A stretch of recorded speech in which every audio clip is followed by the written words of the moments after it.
So setting things up. Um, this is the important part, and this is, if nothing else, this is what I want you to take away from this workshop. So essentially, you must first turn on Panopto in one of your Canvas classes. You have to do this before anything else, and you have to do it even if you're not teaching in Canvas this semester. You have to do it even if you're a staff member and you're not teaching in Canvas at all. The reason is that Panopto is going to assume that you're a student unless you tell it that you're a teacher. So you have to be a teacher in a Canvas class with Panopto, and then Panopto uses your KVCC username and password. You don't have to set up a separate Panopto username and password. And once you put Panopto in your Canvas class, it'll know that you're the teacher and it'll give you teacher permissions. Once you do that, you can choose how you want to record. So there is a Panopto recorder that you can download for your Windows computer or your Mac. If you're using a KVCC issued computer and you find that you cannot install your own recorder, just shoot an email to it@kvcc.edu and they can help you get that installed.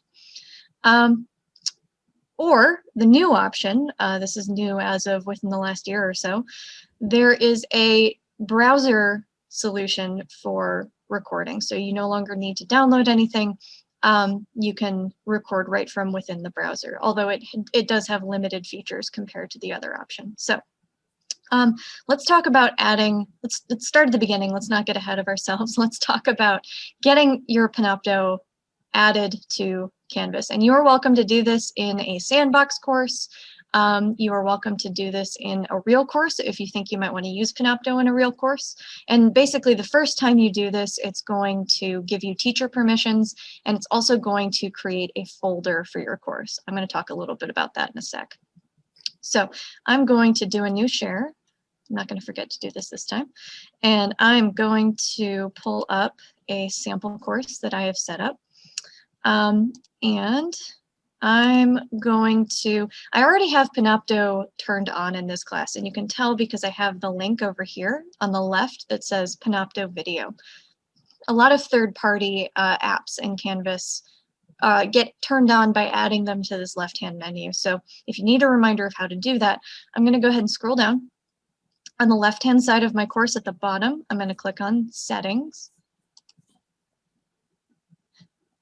In my case, that dumps me out on this course details tab, but I want to be on the navigation tab.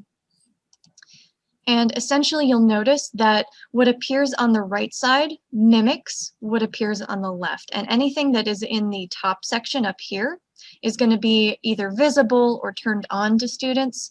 And anything in the bottom section is turned off or invisible to students.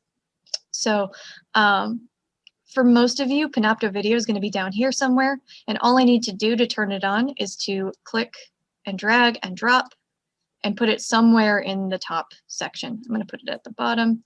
You can also, if drag and drop is not super friendly for you, you can also click on the three dots and say disable or enable to get it to get that enabled. Now, 2 more steps you have to do. That's the first part. The next thing you have to do is remember to save. So scroll all the way down to the bottom and hit the blue button to save your changes. If you forget to do that, you're going to have to do it over again. Okay, I have saved my changes, and now the final step is that I have to actually go over here on the left and click on my new Panopto Video link. This is called provisioning. You don't necessarily need to know that, but basically what it does is Panopto will reach out to Canvas or vice versa and create a folder for your course. So you can see here mine is called, the folder name is default term Panopto sample course. Yours is going to look a whole lot more like Winter 2021 Biology 101. That's what your folder is going to be called, and it's going to be the same name as your Canvas course.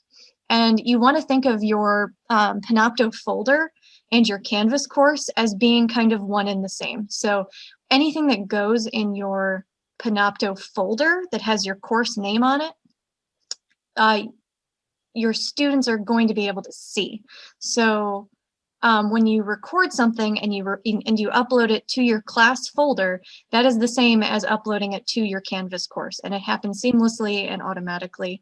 Panopto also comes with a private folder, so if you don't want something to be visible to your students right away, that's totally an option. But just keep that in mind, that your class has a folder in Panopto, and anything that goes there goes in your Canvas course, which is really convenient. So that is how to turn on Panopto in the beginning. I'm going to throw those steps back up there just a sec.